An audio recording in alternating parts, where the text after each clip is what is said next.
Hello students, welcome to MathGet. In this video, we will discuss the concept of conditional probability with GET problems. Okay? देखिए conditional probability को अगर start करें इससे पहले समझ लेते हैं कि है क्या conditional probability. यहाँ क्या होगा, probability तो निकालनी है लेकिन उसके साथ एक condition आपको given है, right? जैसे हम समझे conditional probability को पहले, फिर हम GET problem पे आएंगे. Let S be a sample space. Suppose S मेरे पास एक sample space है. Let S be a sample space and A and B are the two events of this sample space. Two events of this sample space S. Suppose मेरे पास क्या है, एक sample space S है और दो events है उस सैंपल स्पेस के A और B. Right, suppose we have sample space S और उस सैंपल स्पेस के दो इवेंट्स है A और B. अब अगर मुझे इस A और B के लिए या कंडीशनल प्रोबेबिलिटी निकालनी है, then the conditional probability of A after the occurrence of B is what? Is denoted by what?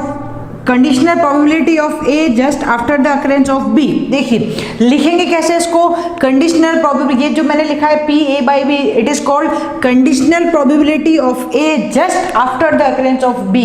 या इसको ऐसा भी लिखा जाता है probability of A given B.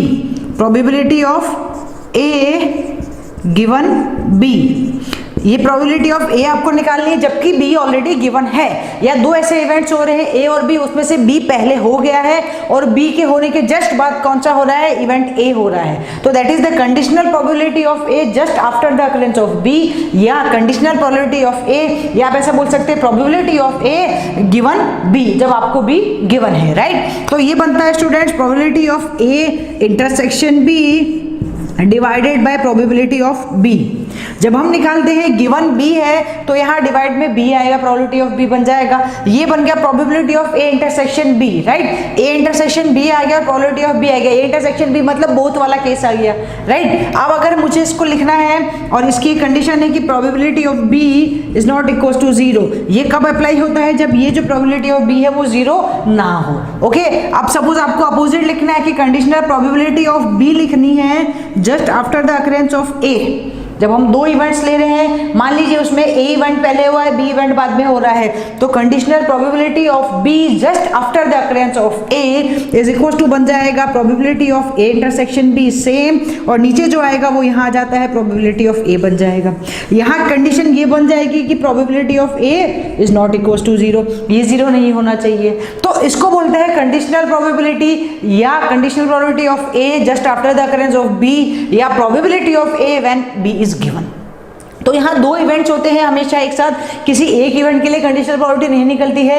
Event दो होंगे आपके पास में, ए और बी, उस सैंपल स्पेस के लिए दो इवेंट होंगे. उसमें से ऐसा होगा कि एक इवेंट तो हो चुका है और उसके होने के जस्ट बाद दूसरा इवेंट हो रहा है. राइट, तो एक इवेंट हो गया और उसके जस्ट बाद दूसरा इवेंट हो तो उसके लिए प्रोबेबिलिटी बन जाएगी ए बाई बी हो चाहे बी बाई ए हो. जो नीचे लिखा हुआ है इसका मतलब वो इवेंट पहले हो गया है और जो ऊपर है इसका मतलब वो इवेंट अब होगा. राइट, वो इवेंट ए और इवेंट बी, तो प्रोबेबिलिटी ऑफ ए बी या probability of A by B या conditional probability of A by B या फिर conditional probability of A just after the occurrence of B या probability of A when B is given या given B. Right, तो दोनों एक ही बात है, is equal to this one होता है. अब अगर हमारा इवेंट जो है वो इंडिपेंडेंट होगा, मेरी बात समझिएगा, अगर आपको जो गिवन इवेंट है वो इंडिपेंडेंट होगा, हम जानते हैं इंडिपेंडेंट की कंडीशन होती है A intersection B is equal to P A into P B. अगर इवेंट इंडिपेंडेंट होगा तो आप इस ए इंटरसेक्शन बी की जगह क्या लगा सकते हैं, directly P A into P B रख सकते हैं. तो इस केस में आपको क्या मिल जाएगा, P A by B is equal to P A मिल जाएगा.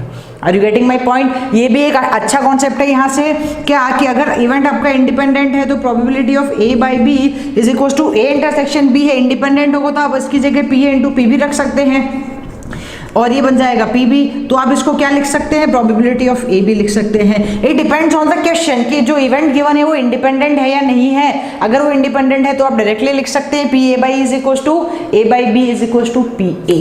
Probability of A by B is equal to probability of ए.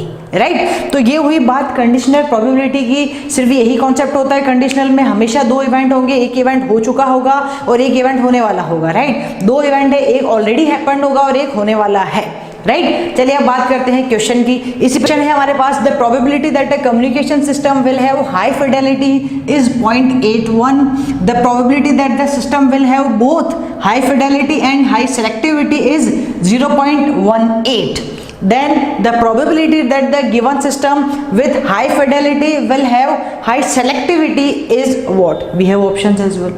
तो आपको यहाँ पे क्लियर दिख रहा है इस क्वेश्चन को देखने के बाद कि यहाँ पे दो इवेंट हो रहे हैं, पूरा सिस्टम की हम बात कर रहे हैं, कम्युनिकेशन सिस्टम की हम बात कर रहे हैं, उस सिस्टम में दो इवेंट्स हो रहे हैं, एक हाई फिडेलिटी वाला है और एक हाई सेलेक्टिविटी वाला है, राइट। तो हम क्या करें, इसको थोड़ा ईजी बना दें, इसमें ले लेते हैं लेट जो हाई फिडेलिटी है, अब हर बार हाई फिडेलिटी लिखना मुश्किल हो जाएगा, तो इजी बनाने के लिए हाई फिडेलिटी को F से डिनोट कर दीजिए और जो हाई सेलेक्टिविटी है उसको S से डिनोट कर दीजिए, राइट। ये बन जाएगा इवेंट F और ये बन जाएगा इवेंट S, राइट। अब आते हैं क्वेश्चन पे कि आपको क्वेश्चन बोल रहा है कि एक कम्युनिकेशन सिस्टम है जिसमें अगर हाई फिडेलिटी है तो उसकी प्रोबेबिलिटी आपको गिवन है, कितनी है, 0.81, इट इज ऑलरेडी गिवन। ये कुछ चीजें हैं जो आपको गिवन है इस क्वेश्चन के अंदर, राइट। और भी कुछ गिवन है साथ में कि the probability that the system will have both high fidelity and high selectivity, दोनों चीजें हैं। जब बोथ की बात करते हैं तब हम किसकी बात करते हैं, इंटरसेक्शन की बात करते हैं,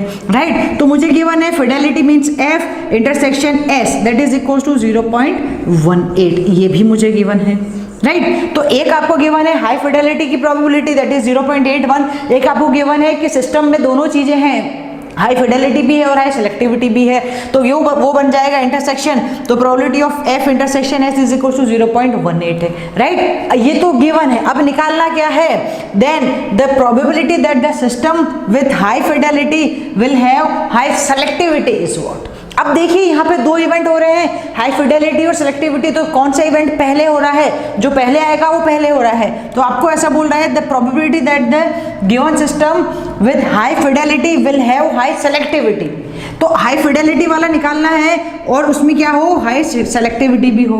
PS/F निकालना है आपको यहाँ पे, तो PS/F क्या बन जाएगा स्टूडेंट्स यहाँ पे, या PF/S। आपको बोल रहा है the probability that the given system with high fidelity will have high selectivity, right. तो सिस्टम में क्या हो, हाई फिडेलिटी तो है ही है, लेकिन साथ में क्या हो, हाई सेलेक्टिविटी भी हो। तो जाने वाला है हमारे पास में प्रोबेबिलिटी ऑफ S/F, या system will have high Fidelity है और उसके साथ में क्या हो, सेलेक्टिविटी भी हो। तो जो चीज पहले आ रही है वो पहले हो रहा है, फिडेलिटी पहले आ रही है और सेलेक्टिविटी बाद में आ रही है, तो पहले फिडेलिटी हो रही है और बाद में सेलेक्टिविटी हो रही है, राइट। तो प्रोबेबिलिटी ऑफ S/F बन जाएगा ये, राइट, या conditional probability of S just after the occurrence of F, okay. तो इसका फॉर्मूला होता है probability of F intersection S divided by probability of F, और इन दोनों की वैल्यूज हमारे पास में ऑलरेडी है। ये बन जाएगा 0.18 डिवाइडेड बाय 0.81, डेसिमल से डेसिमल कैंसिल आउट हुआ, ये बन जाएगा 18/81, और वी कैन राइट इट 2/9, तो 2/9 बन जाएगा। आपको आंसर डेसिमल में देना है तो ये बन जाएगा 0.222, तो इस क्वेश्चन का आंसर होने वाला है option number C, that is 0.222, okay.